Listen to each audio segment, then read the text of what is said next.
Hey guys, welcome back to my channel. So in today's video, we have this woman sharing things she wished she had critically thought of before getting married. This is why we are doing what we are doing here on this channel. We need to learn, especially if you are yet to get married or you are newly married, or even if you're in the marriage, there is still time for you to learn, unlearn and relearn so that things can go better for you. So let's hear from her. Hi, I got married, had a baby, and got a divorce all within 5 years. And here are some things that I wish I would have critically thought through before getting married. Caveat before anyone gets their booty hole in a twist, but this is not disparaging to my ex husband. I am so grateful for this journey. I would not have had my son, who is the joy of my life. But looking back and being a few years past it, these are the things that I look back on and I'm like, First thing being, this person knows you. Obviously, you know each other, but do they know you? Do they know what you're like when you're about to start your period? Do they know what you're like when you have had the worst day of your life? And looking back, even the gifts that someone gets you tells you how well that they know you. And I wish that I had really critically thought about that from the perspective of, Sure. we know each other and oh wow, it's so great, but do they really know you? Do they really know you? The second thing is, do you really understand what marriage means? And as a 22-year-old at the time, I thought I knew everything. And I grew up in a very conservative Christian household where you got married super young, you had like all of those things. And I don't think I really ever understood or critically thought about all of the things that are entailed when you are getting married. Yes, it is a lifelong commitment. You are going to go through the good and the bad and the ugly with this person. And yeah, it seems so like, duh, Courtney, of course you're going to have all of those things. But thinking about it critically, you're going to lose family members. There's going to be so much that happens in that lifetime. And are you sure this is the person that you can do that with? The last one is a little more specific, but what is going to Hmm. I like the fact that she mentioned she thought she was ready, but she was not ready. Because at 22, there's a whole lot, my sister, that you've never started discovering about life. At 22, you're still discovering yourself as a human being. And mind you, this is a song I'll be singing here, and I will continue to sing it. I'm not of the opinion, I'm not of that school of thought that young women should get married. Here's why: because you don't even know who you are, what you want in life, the kind of man you even truly want, the kind of family you even want for yourself, the way you even want your children to be nurtured, the kind of dynamics you want. You still even don't even know yourself, talking of even finding out what a family even entails. But there are people, even though they might be young, but they are well ahead of their time. Those people, it's okay for them. But generally, you shouldn't be getting married young unless if you figure out what you want from life. Because look at her now, she's not regretting because now she's not developed. She's not realizing that this person I choose, this is not the person I even want for myself. Do you get? It's better you marry late and marry right than marrying early and divorcing early. So what's the essence? The way you rush into it, the same way you're rushing out of it. Do you get? I don't know if you guys get my point.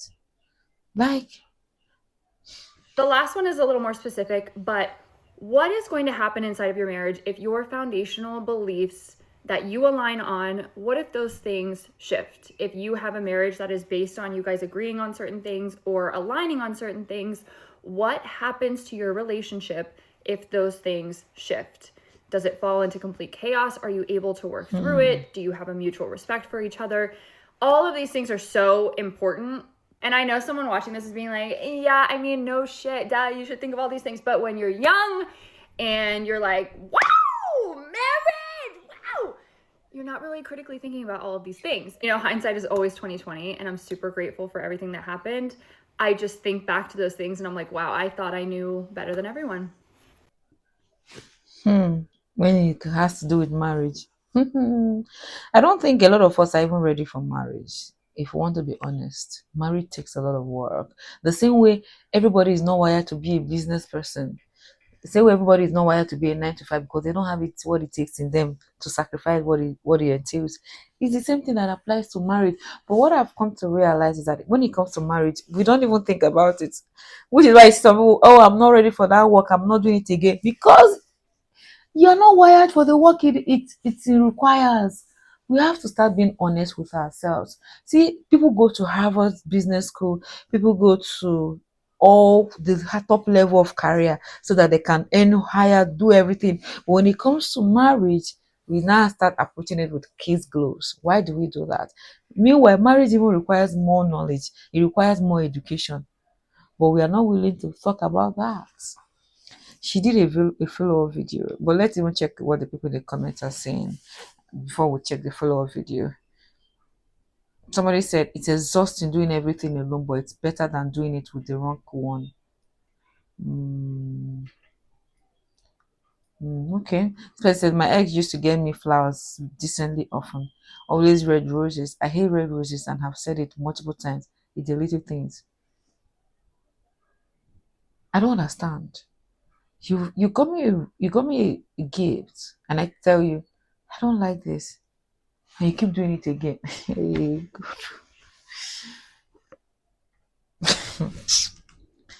don't even want to say anything. So let's listen to the follow-up video she did. I did everything by the book and I still got divorced. So let's talk about it. I posted a video the other day talking about the things that I wish I had more critically thought through before I got married at the young age of 22, and what? There were a lot of opinions. So let's talk through some of them. First and foremost, I did everything by the book. As a good little Christian getting married at the ripe young age of 22, I did all of the things that you are supposed to do. I did premarital counseling. I waited to have sex until marriage. All of the things that they preach to young girls, while they don't really preach that to young men, they preach to young girls that this is what you do, this is how you do it, and this is how you have a successful marriage. So all of those things were done. I like what she said. So it happens in America too. Down here in my country, it's a pandemic. The girls are groomed for marriage. Meanwhile, nobody talks to the guy for anything. Nobody talks to the boy child about marriage. I don't even know why that is. Why is it that they expect the boy child to know it? Or what they tell you, just go and make money, make money. And that is affecting the family. You see, the woman knows what to do when a baby comes. She knows what to do, how to fend for the home. But the man is clueless. And it affects how healthy a family dynamics is. So it's also happens in America. I was thinking that you guys are first world country, that you guys, but I think you guys are even do way better than the rest of us, if we're being honest, when it comes to that aspect. And it neglects so many other parts and so many other things that people do not teach young women before getting married. And a lot of the comments on my last video about this were, oh, I'm in the same position, I did the same thing, I just checked the box. And yeah, like there are so many people that do that. And so here are a couple of other things that I wish I would have thought about. The first being sex. I was taught from a very young age that sex was like, no. You don't do it. You don't do it before you're married. It's a sin. And you will be cursed. Your womb will be cursed. And personally, as someone who waited until marriage, I would never. Really? I would never tell my child or recommend to anyone to wait until marriage. I would never recommend it. Because what we don't talk about is there being a happy medium. This is what I would say. It's actually a nice conversation to have, but don't dwell in on, oh, if you do it you get cursed. There's a lot of good that comes from waiting, actually, even biologically, medically. There's a lot of good that comes from waiting. So it's not a bad thing to tell somebody. I had to even advise a friend of mine, and she ended up marrying a virgin. I told her, don't waste your energy. Don't waste. Some of them that even do, they don't even know what they're doing. So you just wasting energy and be bury yourself with spirit you not even know, taking energy that you shouldn't be taking in. People think sex is just physical. It's a lot spiritual than we think. I had to tell her because she was not saying she's thinking about doing it instead of waiting. I told, don't even try it. I had to be honest with her. Don't even waste. Don't try it. Since you've come this far, because she was already in her 20s, since you've come this far, my sister, you're not missing out on anything. Let's be honest. You're not missing out on anything. If we're being honest with ourselves, you're not. Just ensure you marry a considerate man. The man that wants to please you the way you want to be pleased. And you study yourself. And learn yourself and learn whatever you want to learn together. It's even fun that way. So it's not a bad thing, let's be honest. Okay, we go to a lot of extremes.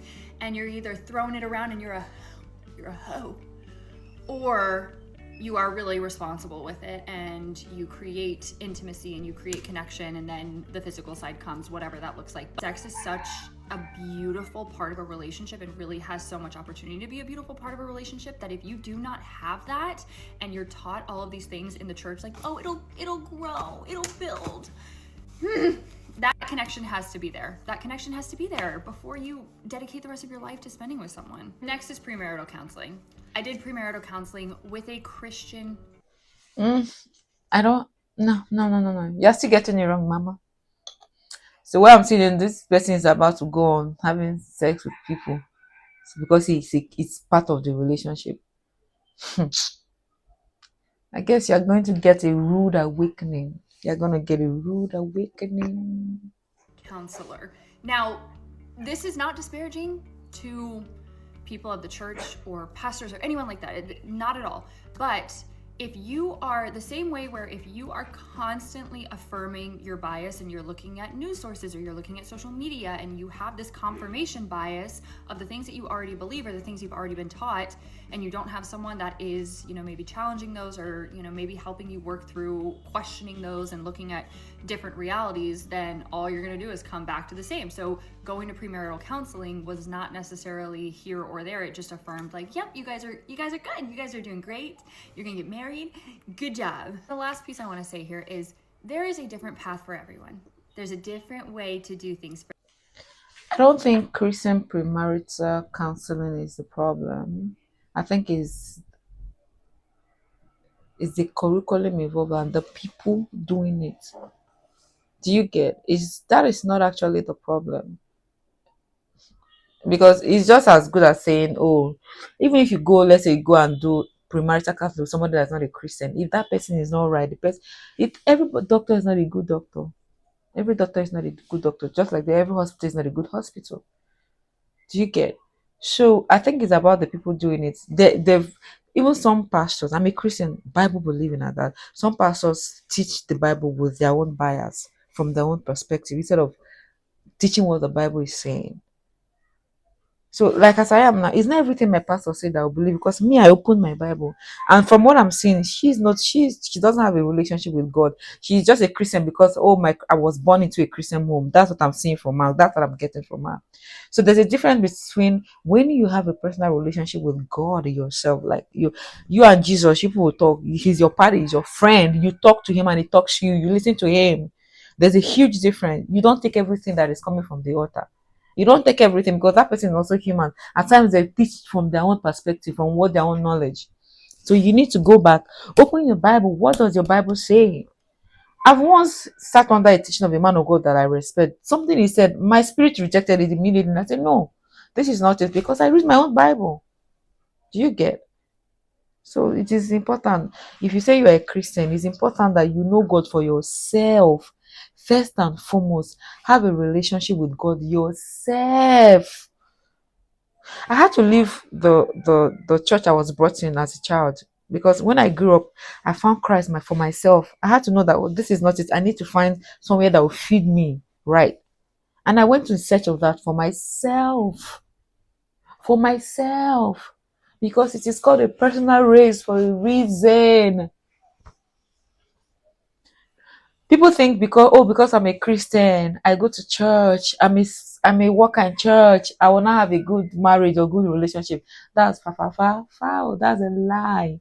If you don't do the work, you don't choose the right person, you don't mature, you don't work on yourself to become a total human being, to find yourself, you're gonna choose the wrong person and it's gonna come back to bite you. And don't be crying, oh God, why did you allow this to happen to me? Your name is sorry. Guys, I'll see you in the next video. Don't forget to like and subscribe. Bye.